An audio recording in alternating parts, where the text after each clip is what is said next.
श्री गणेशाय नमः। श्री शिव महापुराण की कथा। कर्पूर गौरम करुणावतारम संसार सारम भुजगेन्द्रहारम सदा वसन्तं हृदयारविन्दं भमं भवानी सहितं नमामि। अथ रुद्र संहिता प्रथम सृष्टि खंड। ऋषियों के प्रश्न के उत्तर में नारद ब्रह्म संवाद की अवतारणा करते हुए सूत जी का उन्हें नारद मोह का प्रसंग सुनाना। काम विजय के गर्व से युक्त हुए नारद का शिव ब्रह्मा तथा विष्णु के पास जाकर अपने तप का प्रभाव बताना। बोलो शंकर भगवान की जय। वेशोद्भवै स्थितिलयादिषु हेतुमेकम् गौरीपतिं विदित तत्त्वमनन्तकीर्तिम् मायाश्रयं विगतमायमचिन्त्यरूपम् बोधस्वरूपममलं हि शिवं नमामि। जो विश्व की उत्पत्ति, स्थिति और लय आदि के एकमात्र कारण हैं, गौरी गिरिराज कुमारी उमा के पति हैं, तत्वज्ञ हैं, जिनकी कीर्ति का कहीं अंत नहीं है, जो माया के आश्रय लेकर होकर भी उससे अत्यंत दूर हैं तथा जिनका स्वरूप चिंत्य है, उन विमल बोध स्वरूप भगवान शिव को मैं प्रणाम करता हूँ। वंदे शिवं तं प्रकृतेर्नादिं प्रशान्तमेकं पुरुषोत्तमं हि स्वमायया कृष्णमिदं हि सृष्ट्वा नभो वदन्तर्वैरायि स्थितो यः। मैं स्वभाव से ही उन अनादि शांत स्वरूप एकमात्र पुरुषोत्तम शिव की वंदना करता हूँ, जो अपनी माया से इस संपूर्ण विश्व की सृष्टि करके आकाश की भांति इसके भीतर और बाहर भी स्थित हैं। वंदे अंतरस्थं निजगूढ़ रूपं शिवं स्वतः द्रष्टुमिदं विचष्टे जगन्ति नित्यं परितो भ्रमन्ति यत्सन्निधौ चुम्बकलोहवत्तम्। जैसे लोहा चुंबक से आकृष्ट होकर उसके पास ही लटका रहता है, उसी प्रकार ये सारे जगत सदा सब और जिसके आस पास ही भ्रमण करते रहते हैं, जिन्होंने अपने से ही इस प्रपंच को रचने की विधि बताई थी, जो सबके भीतर अंतर्यामी रूप से विराजमान है तथा जिनका अपना स्वरूप अत्यंत गूढ़ है, उन भगवान शिव की मैं सादर वंदना करता हूँ। व्यास जी कहते हैं, जगत के पिता भगवान शिव, जगन माता कल्याणमयी पार्वती तथा उनके पुत्र गणेश जी को नमस्कार करके हम इस पुराण का वर्णन करते हैं। एक समय की बात है, नैमिषारण्य में निवास करने वाले शौनक आदि सभी मुनियों ने उत्तम भक्ति भाव के साथ सूत जी से पूछा।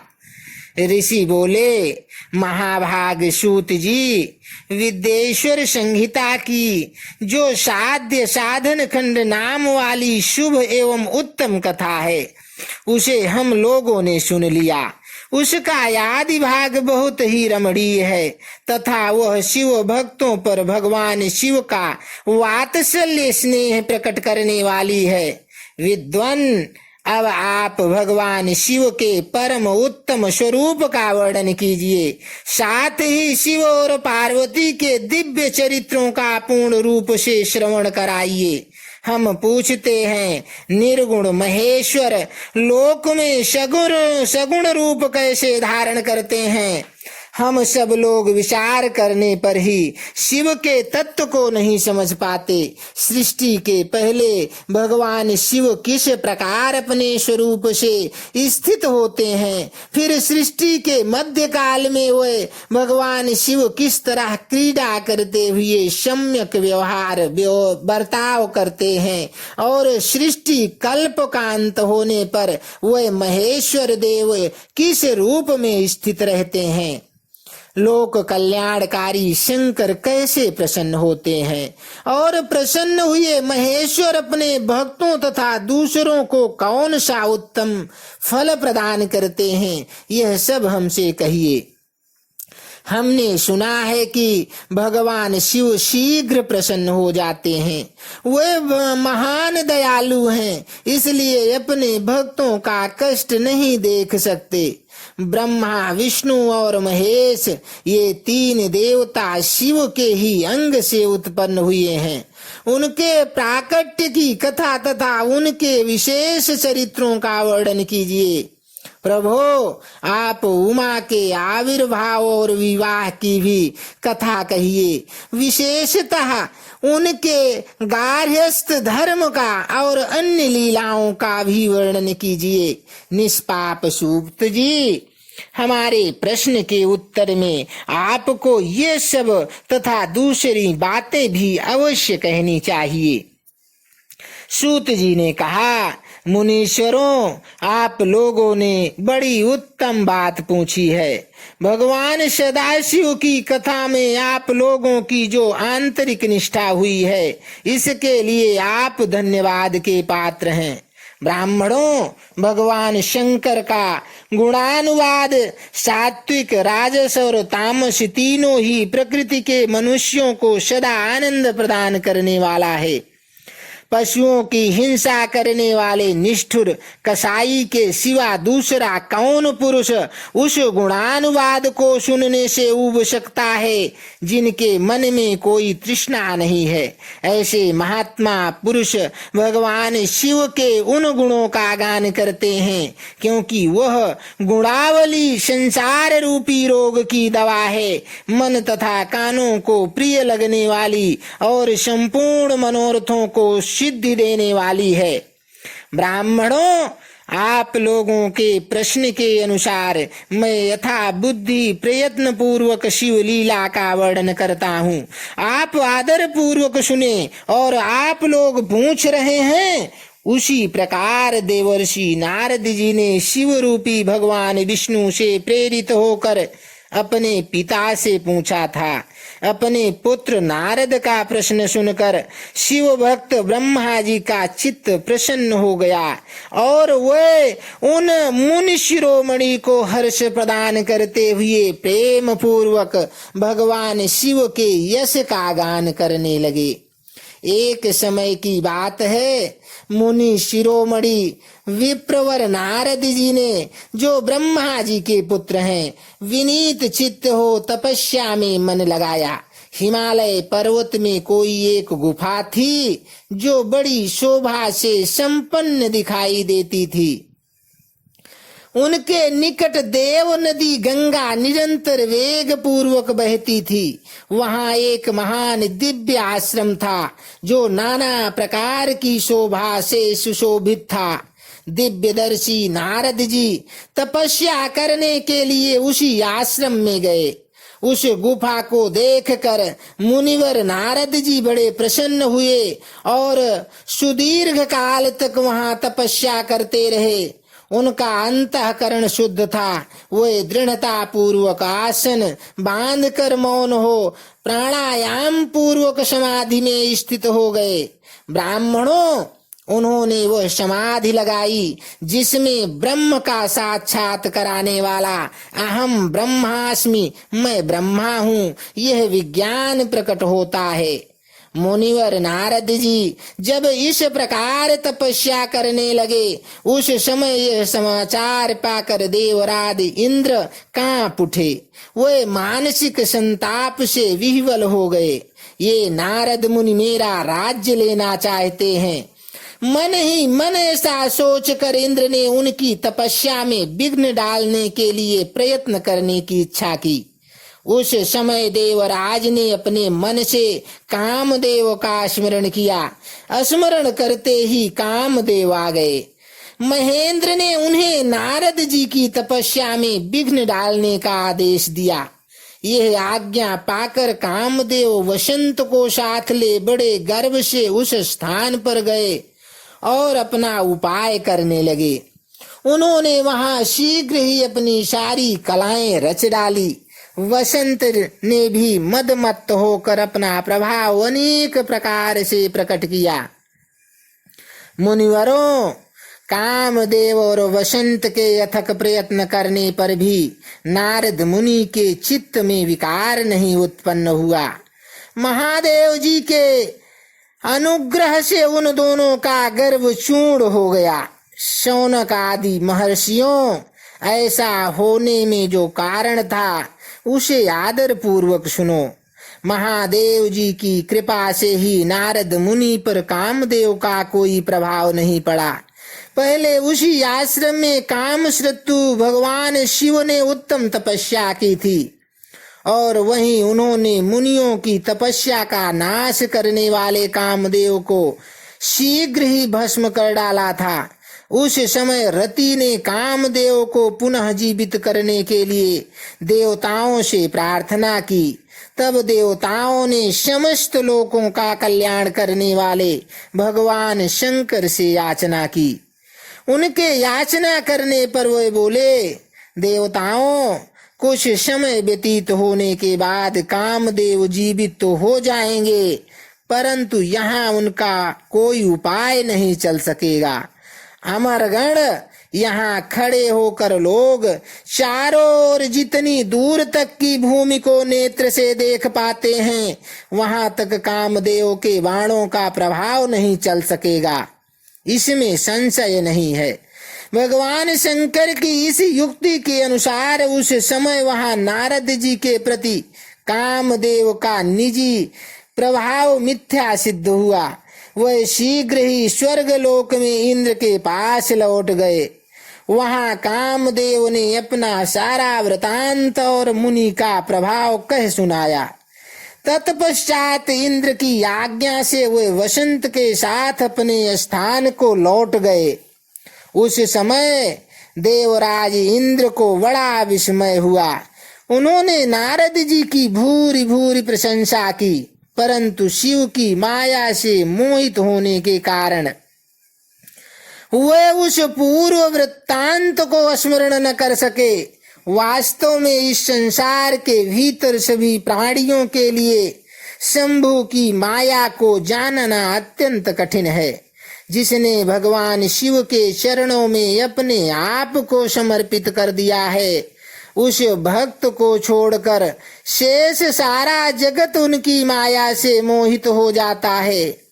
नारद जी भी भगवान शंकर की कृपा से वहां चिरकाल तक तपस्या करने में लगे रहे।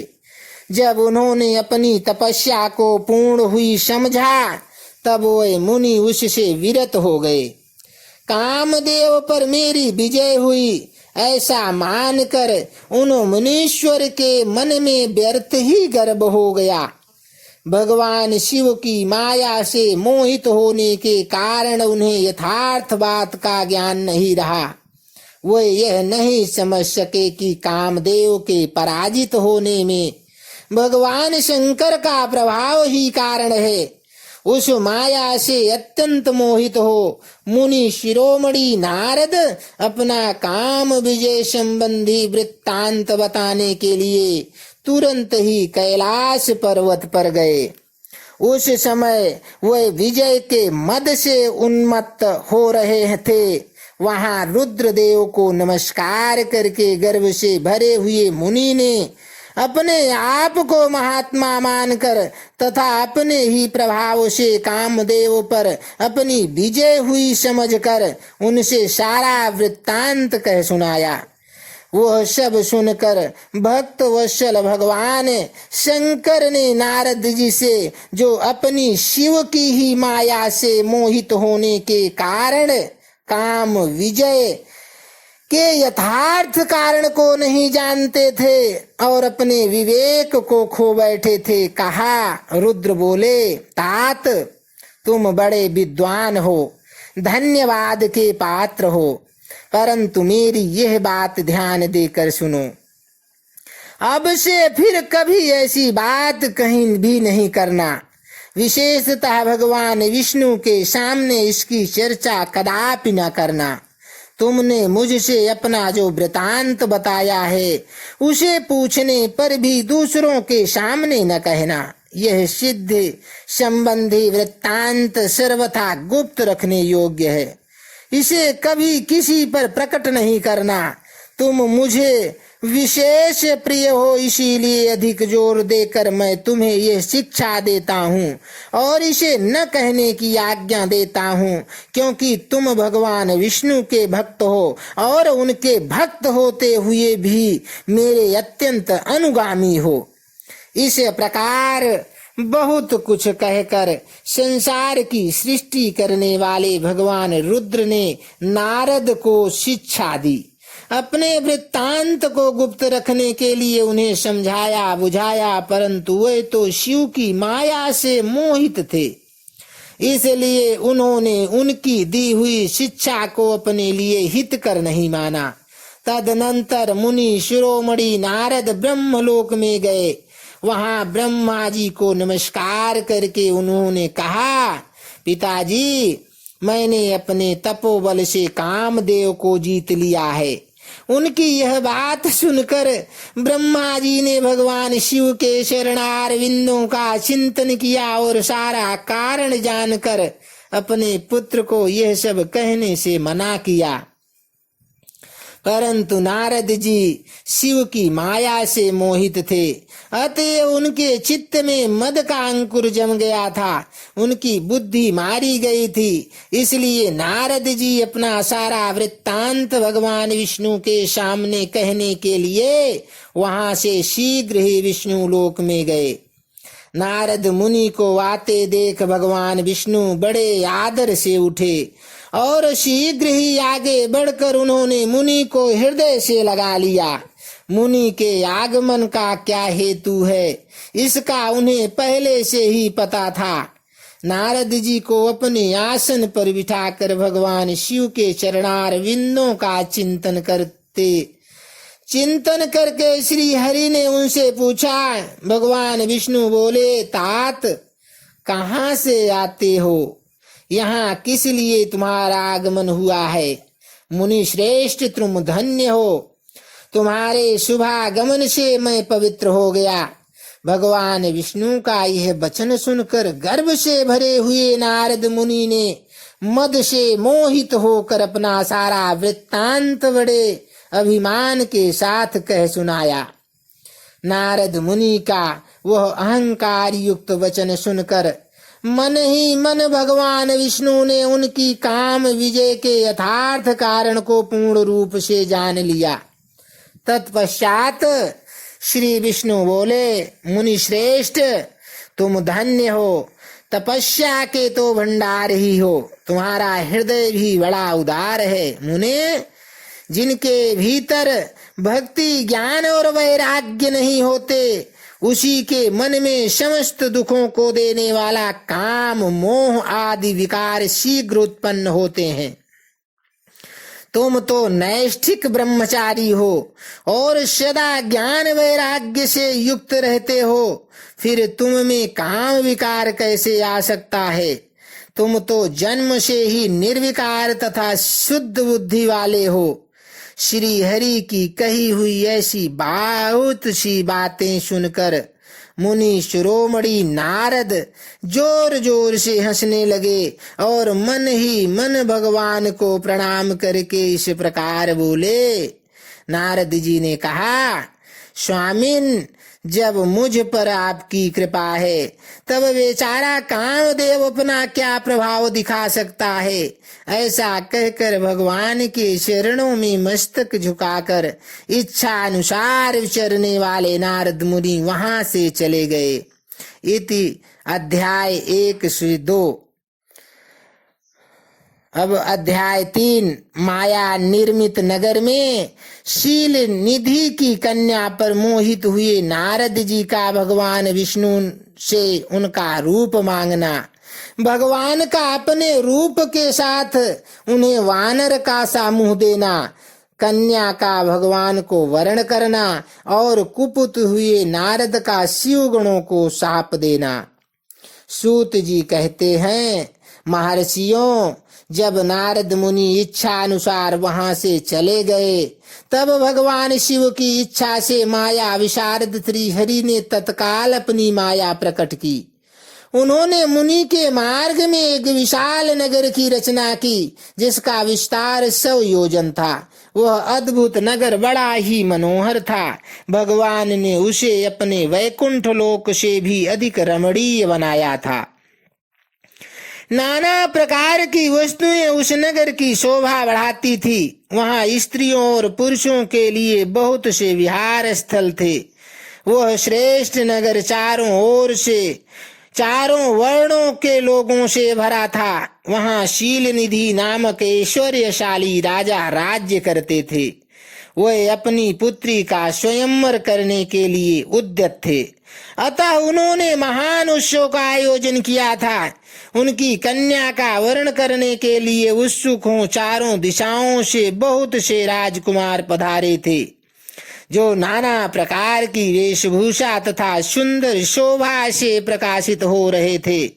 उन राजकुमारों से वह नगर भरा पूरा दिखाई देता था। ऐसे सुंदर राजनगर को देख नारद जी मोहित हो गए। वे राजा शील निधि के द्वार पर गए। मुनि शिरोमणि नारद को आया देखकर महाराज शील निधि ने श्रेष्ठ रत्नमय सिंहासन पर बिठाकर उनका पूजन किया। तत्पश्चात अपनी सुंदरी कन्या को, जिसका नाम श्रीमती था, बुलवाया और उससे नारद जी के चरणों में प्रणाम करवाया। उस कन्या को देखकर नारद मुनि चकित हो गए और बोले, राजन, यह देव कन्या के समान सुंदरी महाभागा कन्या कौन है? उनकी यह बात सुनकर राजा ने हाथ जोड़कर कहा, मुने, यह मेरी पुत्री है। इसका नाम श्रीमती है। अब इसके विवाह का समय आ गया है। यह अपने लिए सुंदर वर चुनने के लिए निमित्त स्वयंवर में जाने वाली है। इसमें सब प्रकार के शुभ लक्षण लक्षित होते हैं। महर्षि, आप इसका भाग्य बताइए।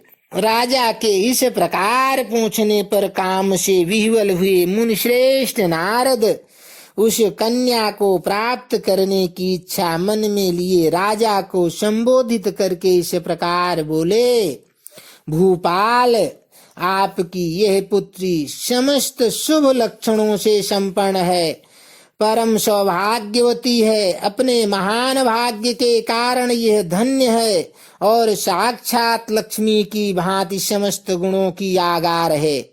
इसका भावी पति निश्चय ही भगवान शंकर के समान वैभवशाली, सर्वेश्वर, किसी से पराजित न होने वाला, वीर, काम विजयी तथा संपूर्ण देवताओं में श्रेष्ठ होगा। ऐसा कहकर राजा से विदा ले इच्छा अनुसार विचरने वाले नारद मुनि वहां से चले गए। वे काम के वशीभूत हो गए थे। शिव की माया ने उन्हें विशेष मोह में डाल दिया था। वे मुनि मन ही मन सोचने लगे कि मैं इस राजकुमारी को कैसे प्राप्त करूं। स्वयंवर में आए हुए नरेशों में से सबको छोड़कर यह एकमात्र मेरा ही वर्ण करे, यह कैसा संभव हो सकता है? समस्त नारियों को सौंदर्य सर्वथा प्रिय होता है। सौंदर्य को देख कर ही वह प्रसन्नता पूर्वक मेरे अधीन हो सकती है, इसमें संशय नहीं है। ऐसा विचार कर काम से विह्वल हुए मुनिवर नारद भगवान विष्णु का रूप ग्रहण करने के लिए तत्काल उनके लोक में जा पहुँचे। वहां भगवान विष्णु को प्रणाम करके वह इस प्रकार बोले, भगवान, मैं एकांत में आपसे अपना सारा वृतांत कहूंगा।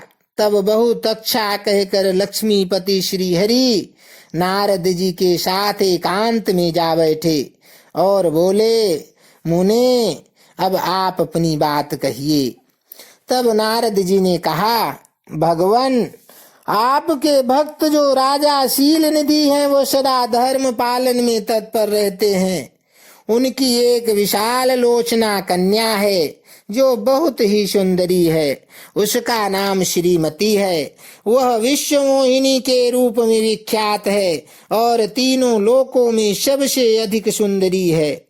प्रभो, आज मैं शीघ्र ही उस कन्या से विवाह करना चाहता हूँ। राजा शील निधि ने अपनी पुत्री की इच्छा से स्वयंवर रचाया है, इसलिए चारों दिशाओं से वहां सहस्त्रों राजकुमार पधारे हैं। नाथ, मैं आपका प्रिय सेवक हूँ, अतः आप मुझे अपना स्वरूप दे दीजिए, जिससे राजकुमारी श्रीमती निश्चय ही मुझे वर ले। सूत जी कहते हैं, महर्षियों, नारद मुनि की ऐसी बात सुनकर भगवान मधुसूदन हंस पड़े और भगवान शंकर के प्रभाव का अनुभव करके उन दयालु प्रभु ने उन्हें इस प्रकार उत्तर दिया। भगवान विष्णु बोले, मुने, तुम अपने अभीष्ट स्थान को जाओ। मैं उसी तरह तुम्हारा हित साधन करूंगा जैसे श्रेष्ठ वैद्य अत्यंत पीड़ित रोगी का करता है, क्योंकि तुम मुझे विशेष प्रिय हो। ऐसा कहकर भगवान विष्णु ने नारद मुनि को मुख तो वानर का दे दिया और विशेष अंगों में अपने जैसा स्वरूप देकर वे वहां से अंतर्ध्यान हो गए। भगवान की पूर्वोक्त बात सुनकर और उनका मनोहर रूप प्राप्त हो गया समझकर नारद मुनि को बड़ा हर्ष हुआ। वे अपने को कृत्य मानने लगे। भगवान ने क्या प्रयत्न किया है इसको वे समझ न सके। तदनंतर मुनि श्रेष्ठ नारद शीघ्र ही उस स्थान पर जा पहुँचे जहाँ राजा शील निधि ने राजकुमारों से भरी हुई स्वयंवर सभा का आयोजन किया था। विप्रवरों, राजपुत्रों से घिरी हुई वह दिव्य स्वयंवर सभा दूसरी इंद्र सभा के समान अत्यंत शोभा पा रही थी। नारद जी उस स्वराज्य सभा में जा बैठे और वहां बैठकर प्रसन्न मन से बार बार यही सोचने लगे कि मैं भगवान विष्णु के समान रूप धारण किए हुए हूँ, अतः वह राजकुमारी अवश्य मेरा ही वर्ण करेगी, दूसरे का नहीं। मुनि श्रेष्ठ नारद को यह ज्ञात नहीं था कि मेरा मुंह कितना कुरूप है। उस सभा में बैठे हुए सब मनुष्यों ने मुनि को उनके पूर्व रूप में ही देखा। राजकुमार आदि कोई भी उनके रूप परिवर्तन के रहस्य को न जान सके। वहां नारद जी की रक्षा के लिए भगवान रुद्र के 2 पार्षद आए थे, जो ब्राह्मण का रूप धारण करके गूढ़ भाव से वहां बैठे थे। वही नारद जी के रूप परिवर्तन के उत्तम भेद को जानते थे। मुनि को कामावेश से मूढ़ हुआ जान वे दोनों पार्षद उनके निकट गए और आपस में बातचीत करते हुए उनकी हंसी उड़ाने लगे, परंतु मुनि तो काम से विह्वल हो रहे थे। अतः उन्होंने उनकी यथार्थ बात को भी अनसुनी कर दी। वो मोहित हो श्रीमती को प्राप्त करने की इच्छा से उसके आगमन की प्रतीक्षा करने लगे। इस बीच में वह सुंदरी राजकन्या स्त्रियों से घिरी हुई अंतःपुर से वहां आई। उसने अपने हाथ में सोने की एक सुंदर माला ले रखी थी। वह शुभ लक्षणा राजकुमारी स्वयंवर के मध्य भाग में लक्ष्मी के समान खड़ी हुई अपूर्व शोभा पा रही थी। उत्तम व्रत का पालन करने वाली यह भूप कन्या माला हाथ में लेकर अपने मन के अनुरूप वर का अन्वेषण करती हुई सारी सभा में भ्रमण करने लगी। नारद मुनि का भगवान विष्णु के समान शरीर और वानर जैसा मुंह देखकर वह कुपित हो गई और उनकी ओर से दृष्टि हटाकर प्रसन्न मन से दूसरी ओर चली गई। स्वयंवर सभा में अपने मनोवांछित वर को न देखकर वह भयभीत हो गई। राजकुमारी उस सभा के भीतर चुपचाप खड़ी रही। उसने किसी के गले में जयमाला नहीं डाली। इतने में ही राजा के समान वेशभूषा धारण किए भगवान विष्णु वहां पहुंचे। किन्हीं दूसरे लोगों ने उनको वहां नहीं देखा, केवल उस कन्या की ही दृष्टि उन पर पड़ी। भगवान को देखते ही उस परम सुंदरी राजकुमारी का मुख प्रसन्नता से खिल उठा। उसने तत्काल ही उनके कंठ में वह माला पहना दी। राजा का रूप धारण करने वाले भगवान विष्णु उस राजकुमारी को साथ लेकर तुरंत अदृश्य हो गए और अपने धाम में जा पहुंचे। इधर जब राजकुमार श्रीमती की ओर से निराश हो गए, नारद मुनि तो काम वेदना से आतुर हो रहे थे, इसलिए वे अत्यंत विह्वल हो उठे। तब वे दोनों विप्र रूपधारी ज्ञान विशारद रुद्रगण काम विह्वल नारद जी से उसी क्षण बोले। रुद्रगणों ने कहा, हे नारद, हे मुने, तुम व्यर्थ ही काम से मोहित हो रहे हो और सौंदर्य के बल से राजकुमारी को पाना चाहते हो। अपना वानर के समान घृणित मुंह तो देख लो। सूत जी कहते हैं, महर्षियों, उन रुद्रगणों का यह वचन सुनकर नारद जी को बड़ा विस्मय हुआ।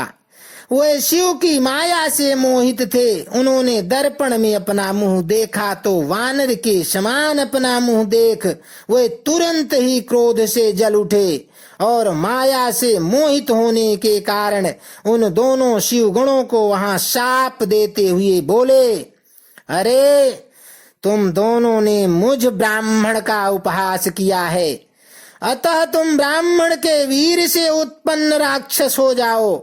ब्राह्मण की संतान होने पर भी तुम्हारे आकार राक्षस के समान ही होंगे। इस प्रकार अपने लिए शाप सुनकर वे दोनों ज्ञान शिरोमणि शिवगण मुनि को मोहित जानकर कुछ नहीं बोले।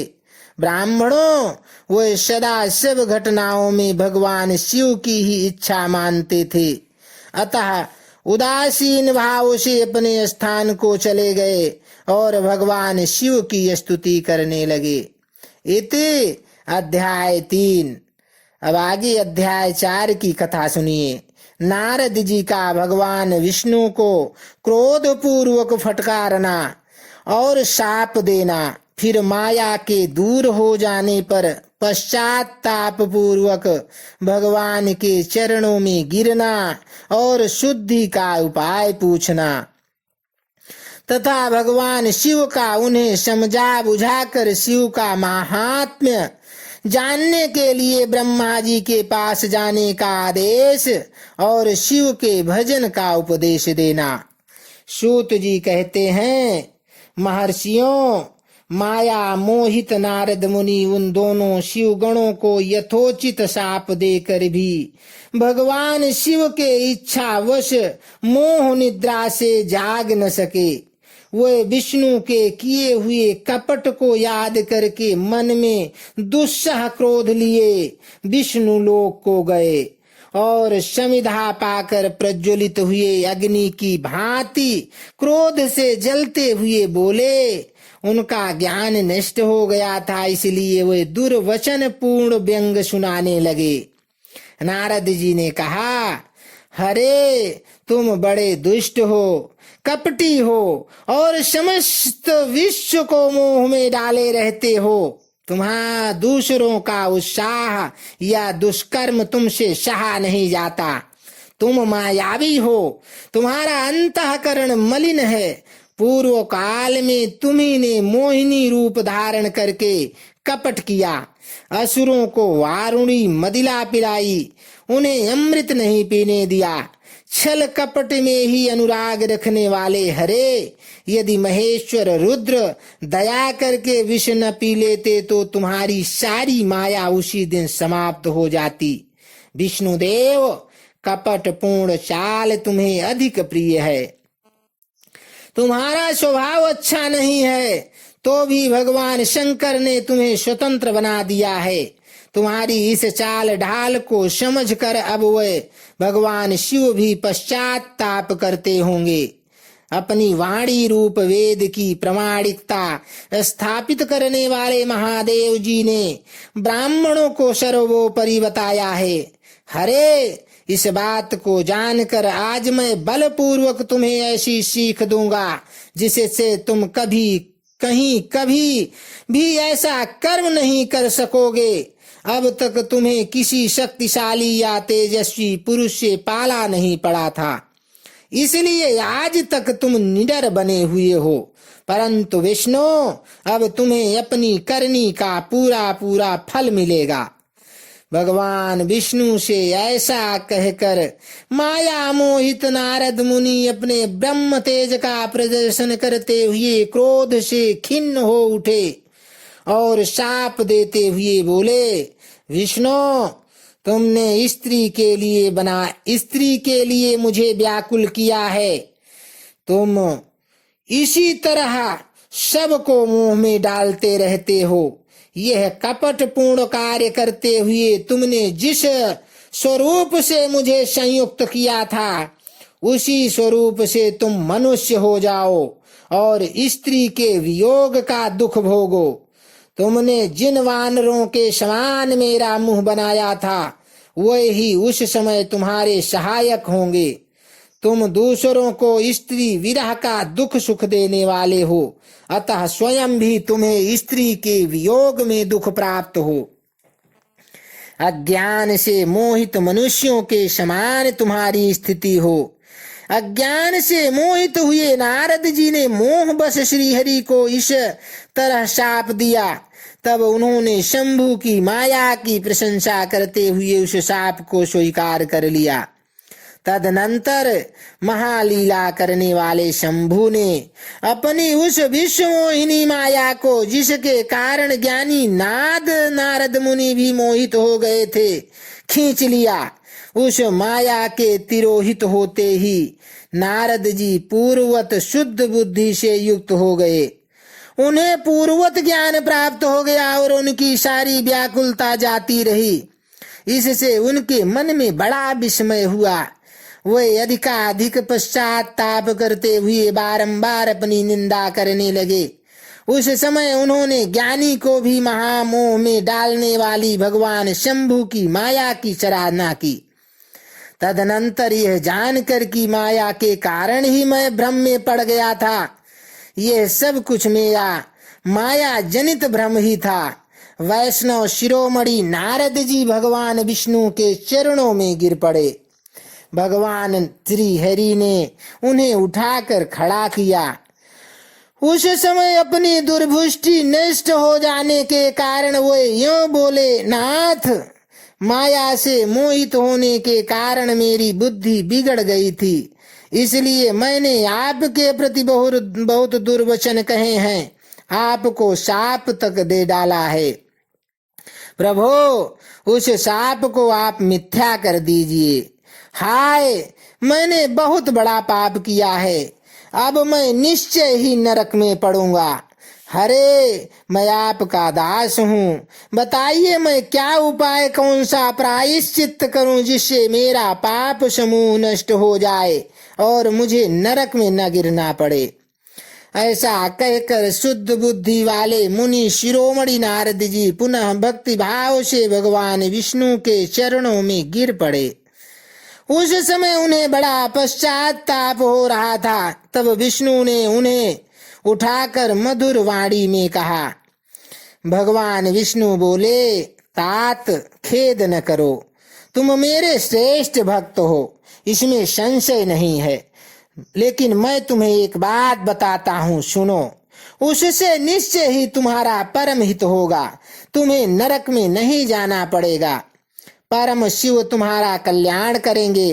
तुमने मद से मोहित होकर जो भगवान शिव की बात नहीं मानी थी, उसकी अवहेलना कर दी थी, उसी अपराध का भगवान शिव ने तुम्हें ऐसा फल दिया है, क्योंकि वे ही कर्म फल के दाता हैं।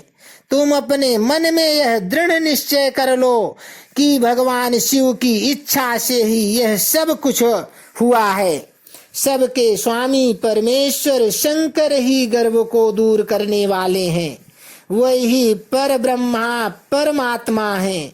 उन्हीं का सच्चिदानंद रूप से बोध होता है।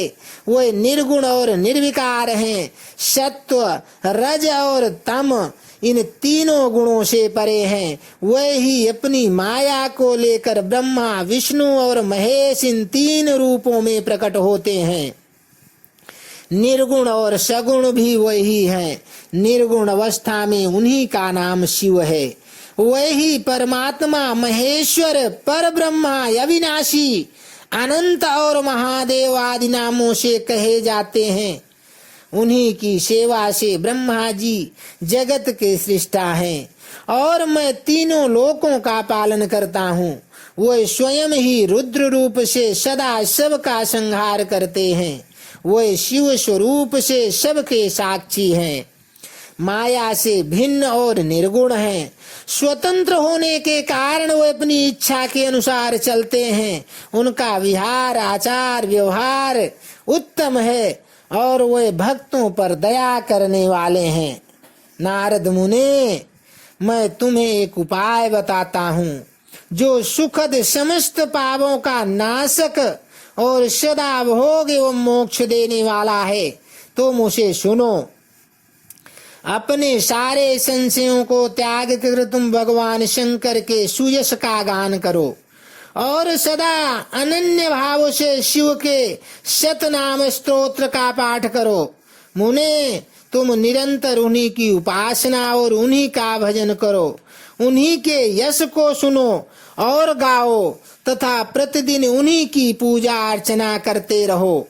नारद, जो शरीर, मन और वाणी द्वारा भगवान शिव शंकर की उपासना करता है, उसे पंडित या ज्ञानी जानना चाहिए। वह जीवन मुक्त कहलाता है।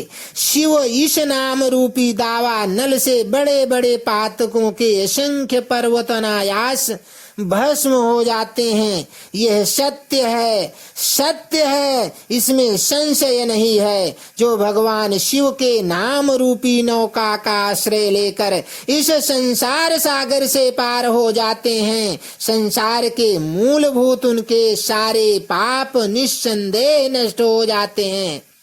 महामुने, संसार के मूलभूत जो पातक रूपी वृक्ष हैं, उनका शिव नाम रूपी कुठार से निश्चय ही नाश हो जाता है। जो लोग पाप रूपी दावा नल से पीड़ित हैं, उन्हें शिव नाम रूपी अमृत का पान करना चाहिए। पाप दावाग्नि से दग्ध होने वाले प्राणियों को उस शिव नामामृत के बिना शांति नहीं मिल सकती। संपूर्ण वेदों का अवलोकन करके पूर्ववर्ती विद्वानों ने यही निश्चय किया है कि भगवान शिव की पूजा ही उत्कृष्ट साधन तथा जन्म मरण रूपी संसार बंधन के नाश का उपाय है। आज से यत्न पूर्वक सावधान रहकर विधि विधान के साथ भक्ति भाव से नित्य निरंतर जगदम्बा पार्वती सहित महेश्वर सदा शिव का भजन करो। नित्य शिव की ही कथा सुनो और शिव कहो तथा अत्यंत यत्न करके बारंबार शिव भक्त की पूजा करो तथा बारंबार यत्न करके शिव भक्तों का पूजा किया करो। मुनि श्रेष्ठ, अपने हृदय में भगवान शिव के उज्ज्वल चरणार विंदों की स्थापना करके पहले शिव के तीर्थों में विचरो। मुने, इस प्रकार परमात्मा शंकर के अनुपम महात्म का दर्शन करते हुए अंत में आनंद वनवासी काशी को जाओ। वह स्थान भगवान शिव को बहुत ही प्रिय है। वहां भक्ति पूर्वक विश्वनाथ जी का दर्शन पूजन करो। विशेषतः उनकी स्तुति वंदना करके तुम निर्विकल्प संशय रहित हो जाओगे। नारद जी, इसके बाद तुम्हें मेरी आज्ञा से भक्ति पूर्वक अपने मनोरथ की सिद्धि के लिए निश्चय ही ब्रह्मलोक में जाना चाहिए। वहां अपने पिता ब्रह्मा जी की विशेष रूप से स्तुति वंदना करके तुम्हें प्रसन्नता पूर्ण हृदय से बारंबार शिव महिमा के विषय में प्रश्न करना चाहिए। ब्रह्मा जी शिव भक्तों में श्रेष्ठ हैं। वह तुम्हें बड़ी प्रसन्नता के साथ भगवान शंकर का महात्म्य और शतनाम स्तोत्र सुनाएंगे। मुने, आज से तुम शिवाराधन में तत्पर रहने वाले शिव भक्त हो जाओ और विशेष रूप से मोक्ष के भागी बनो। भगवान शिव तुम्हारा कल्याण करेंगे। इस प्रकार प्रसन्न चित्त हुए भगवान विष्णु नारद मुनि को प्रेम पूर्वक उपदेश देकर भगवान शिव का स्मरण वंदन और स्तवन करके वहां से अंतर्ध्यान हो गए। इति अध्याय 14। अब आगे की कथा सुनिए। अध्याय 5 में नारद जी का शिव तीर्थों में भ्रमण, शिव गणों को शापोद्धार की बात बताना तथा ब्रह्मलोक में जाकर ब्रह्मा जी से शिव तत्व के विषय में प्रश्न करना। सूत जी कहते हैं, महर्षियों, भगवान श्री हरि के अंतर्धान हो जाने पर मुनि श्रेष्ठ नारद शिवलोक लिंगों का भक्ति पूर्वक दर्शन करते हुए पृथ्वी पर विचरने लगे। ब्राह्मणों, भूमंडल पर घूम फिरकर उन्होंने भोग और मोक्ष देने वाले बहुत से शिवलिंगों का प्रेम पूर्वक दर्शन किया। दिव्यदर्शी नारद जी भूतल के तीर्थों में विचर रहे हैं और इस समय उनका चित्त शुद्ध है, यह जानकर वे दोनों शिवगण उनके पास गए। वे उनके दिए हुए शाप से उद्धार की इच्छा रखकर वहां गए थे। उन्होंने आदर पूर्वक मुनि के दोनों हाथ, दोनों पैर पकड़ लिए और मस्तक झुकाकर भली भांति प्रणाम करके शीघ्र ही इस प्रकार कहा। शिवगण बोले, ब्राह्मण, हम दोनों शिव के गण हैं। मुने, हमने ही आपका अपराध किया है। राजकुमारी श्रीमती के स्वयंवर में आपका चित्त माया से मोहित हो रहा था। उस समय परमेश्वर की प्रेरणा से आपने हम दोनों को शाप दे दिया। वहां कुसुम जानकर हमने चुप रह जाना ही अपनी जीवन रक्षा का उपाय समझा। इसमें किसी का दोष नहीं है, हमें अपने कर्म का ही फल प्राप्त हुआ। प्रभो, अब आप प्रसन्न होइए और हम दोनों पर अनुग्रह कीजिए। नारद जी ने कहा, आप दोनों महादेव जी के गण हैं और सतपुरुषों के लिए परम सम्माननीय हैं।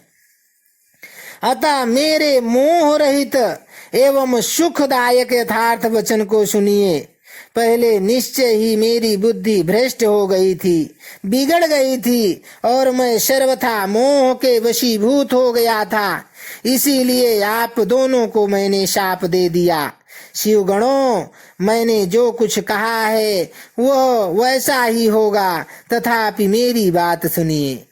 मैं आपके लिए शापोद्धार की बात बता रहा हूँ। आप लोग आज मेरे अपराध को क्षमा कर दें। मुनिवर, विश्रवा के गर्भ से जन्म ग्रहण करके आप संपूर्ण दिशाओं में प्रसिद्ध कुंभकर्ण रावण राक्षस राज का पद प्राप्त करेंगे और बलवान वैभव से युक्त तथा परम प्रतापी होंगे। समस्त ब्रह्मांड के राजा होकर शिव भक्त एवं जितेंद्रिय होंगे और शिव के ही दूसरे स्वरूप श्री विष्णु के हाथों मृत्यु पाकर फिर अपने पद पर प्रतिष्ठित हो जाएंगे। सूत जी कहते हैं, महर्षियों, महात्मा नारद मुनि की यह बात सुनकर वे दोनों शिवगण प्रसन्न हो गए और सानंद अपने स्थान को लौट गए। श्री नारद जी भी अत्यंत आनंदित हो अनन्य भाव से भगवान शिव का ध्यान तथा शिव तीर्थों का दर्शन करते हुए बारंबार भूमंडल में विचरने लगे। अंत में वे सब के ऊपर विराजमान शिव प्रिया काशीपुरी में गए, जो शिव स्वरूपिणी एवं शिव को सुख देने वाली है। काशीपुरी का दर्शन करके नारद जी कृतार्थ हो गए। उन्होंने भगवान काशीनाथ का दर्शन किया और परम प्रेम एवं परमानंद से युक्त हो उनकी पूजा की। काशी का सानंद सेवक करके वे मुनिश्रेष्ठ कृतार्थता का अनुभव करने लगे और प्रेम से विह्वल हो उनका नमन वर्णन और स्मरण करते हुए ब्रह्मलोक को गए।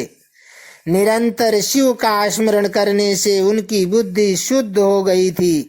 वहां पहुंचकर शिव तत्व का विशेष रूप से ज्ञान प्राप्त करने की इच्छा से नारद जी ने ब्रह्मा जी को भक्ति पूर्वक नमस्कार किया और नाना प्रकार के स्तोत्रों द्वारा उनकी स्तुति करके उनसे शिव तत्व के विषय में पूछा। उस समय नारद जी का हृदय भगवान शंकर के प्रति भक्त भावना से परिपूर्ण था। नारद जी बोले, ब्राह्मण पर ब्रह्म परमात्मा के स्वरूप को जानने वाले पितामह जगत प्रभो, आपके कृपा प्रसाद से मैंने भगवान विष्णु के उत्तम महात्म का पूर्णतया ज्ञान प्राप्त किया है। भक्ति मार्ग, ज्ञान मार्ग, अत्यंत दुष्टर तपो मार्ग, दान मार्ग तथा तीर्थ मार्ग का भी वर्णन सुना है, परंतु शिव तत्व का ज्ञान मुझे अभी तक नहीं हुआ है। मैं भगवान शंकर की पूजा विधि को भी नहीं जानता। अतः प्रभो, आप क्रमशः इन विषयों को तथा भगवान शिव के विविध चित्रों को तथा उनके स्वरूप तत्व, प्राकट्य, विवाह, गार्हस्थ्य, धर्म तथा सब कुछ मुझे बताइए। निष्पाप पितामह, ये सब बातें तथा और भी जो आवश्यक बातें हों उन सब का आपको वर्णन करना चाहिए। प्रजानाथ, शिव और शिवा के आविर्भाव एवं विवाह का प्रसंग विशेष रूप से कहिए तथा कार्तिकेय के जन्म की कथा भी मुझे सुनाइए। प्रभो, पहले बहुत लोगों से मैंने ये बातें सुनी हैं, किंतु तृप्त नहीं हो सका हूँ, इसलिए आपकी शरण में आया हूँ। आप मुझ पर कृपा कीजिए। अपने पुत्र नारद जी की यह बात सुनकर लोक पितामह ब्रह्मा वहां इस प्रकार बोले। इति अध्याय 4, अध्याय 5। बोलो शंकर भगवान की जय।